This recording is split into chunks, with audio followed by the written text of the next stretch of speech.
Hello friends, বকুলের lifestyle চ্যানেলে সকলকে স্বাগত জানাই।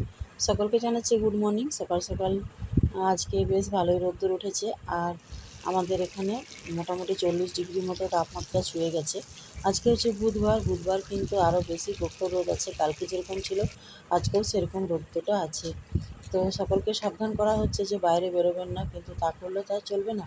প্রতিটি মানুষের বাইরে কাজ, অন্তত বিশেষ করে পুরুষ মানুষদের। ওরা যদি বাইরে না যায়, বাজার না যায় বা ব্যবসা না করে, তাহলে আমরা খাবো কি? রোদ গরম সব কিছু উপেক্ষা করে কিন্তু ওদেরকে খেটেই যেতে হচ্ছে। যাই হোক, রান্নাবান্না শুরু করে দিয়েছি। আর বিকেলে একটুখানি ছাদে গেলাম, দেখে নিন বিকেল মোটামুটি 5টা সাড়ে 5টা বেজে গেছে, তাও কিন্তু সূর্য ডোবার নাম নেই। মনে হচ্ছে যে আরও প্রায় 2 ঘন্টা রোদ থেকে যাবে। এত রোদের তেজ 5:30 6টার মধ্যে, আর নিচে যদি চপ্পল পরে না ওঠা হয় ছাদের মধ্যে, তো পাগুলো যেন পড়ে যাচ্ছে। ছাদের মাঠ মানে ফ্লোরটা এতটা গরম।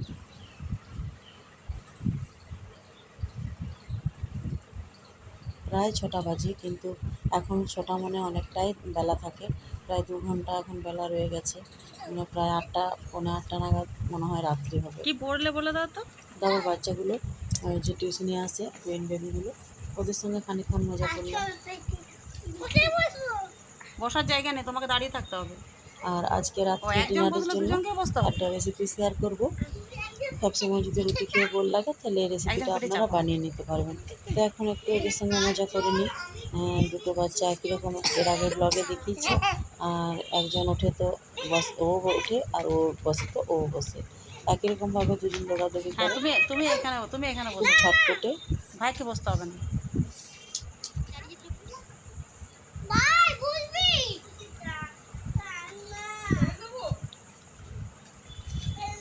ছুটি হয়ে গেছে পড়া, তারপর মা এখনও নিতে আসেনি, তার জন্য আমাদের সঙ্গে একটুখানি মাতামাতি করছে। আর আমাদের তো ওদেরকে ভালোই লাগে। রাত্রিবেলা হয়ে গেছে, তো ওই জন্য একটুখানি অন্ধকার অন্ধকার লাগছে ভিডিওটা। অনেকটাই সন্ধ্যা হয়ে গেছে, মোটামুটি 7:30 পৌনে 8টার মধ্যে ওর মা আসে। তো উঠোনে এতটা লাইট নেই, তার জন্য ওরা ওদেরকে অন্ধকার দেখাচ্ছে। দাদা বদমাস, এইটুকু বাচ্চা যে পরের বাড়িতে পড়তে আসছে, এটাই অনেক। বাড়ি থেকে খাবে? আর জল নেই বাড়িতে? তাও এটাই খেতে ইচ্ছে করছে।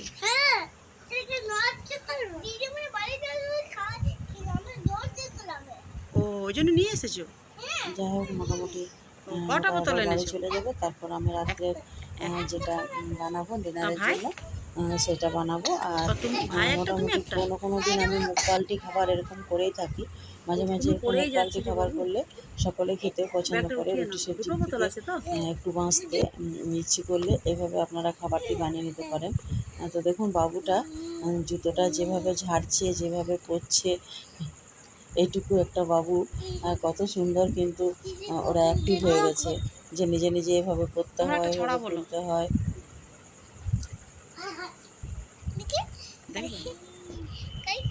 দেখবে এবার বলো তোমার এদের কি নাম? সঙ্গে বিকেলটা মোটামুটি আমাদের খুব ভালোভাবে বেরিয়ে যায়।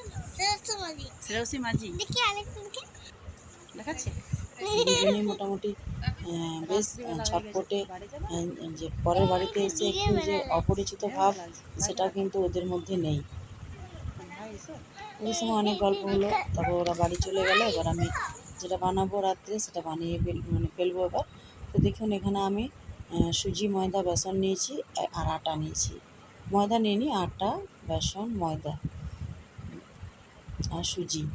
আর এখানে ভাজা মশলা আছে, হলুদ আছে, চিনি আছে, লবণ আছে, আর একটুখানি গোটা জিরে আছে, কাঁচা লঙ্কা আর কারি পাতা।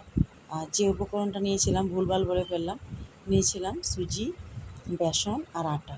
যেহেতু আটা দিয়েই বানাবো, তো একটা মোটা থকথকে ব্যাটার তৈরি করব। এটা কিন্তু হাত দিয়েই রান্নাটা করব, এটা কিন্তু চামচের সাহায্যে করব না। আর চামচ দিয়ে আমি ব্যাটারটাকে তৈরি করে নিলাম। ঠিক গোলা রুটির মতো কিছুটা হবে, আর বেশ ঝাল ঝাল হবে, সব রকম স্বাদও থাকবে। ভাজা মশলার গুঁড়ো দিয়েছি, জিরে, ধনে, মৌরি, শুকনো লঙ্কা, যেটা আমার রেডি করা থাকে, সেই ভাজা মশলার গুঁড়ো দিয়েছি।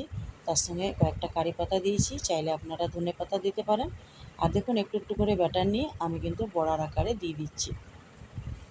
এটার জন্য সবজিও প্রয়োজন হয় না, আপনারা এটা টমেটো সস দিয়ে বা নারকেল চাটনি দিয়ে বা যে কোনো ধরনের ধনেপাতার চাটনি, যে কোনো ধরনের চাটনি দিয়ে এটা খেতে পারেন। তো এটা বেশ ভালো লাগে খেতে, মুখ পাল্টি হিসেবে রাত্রের জন্য।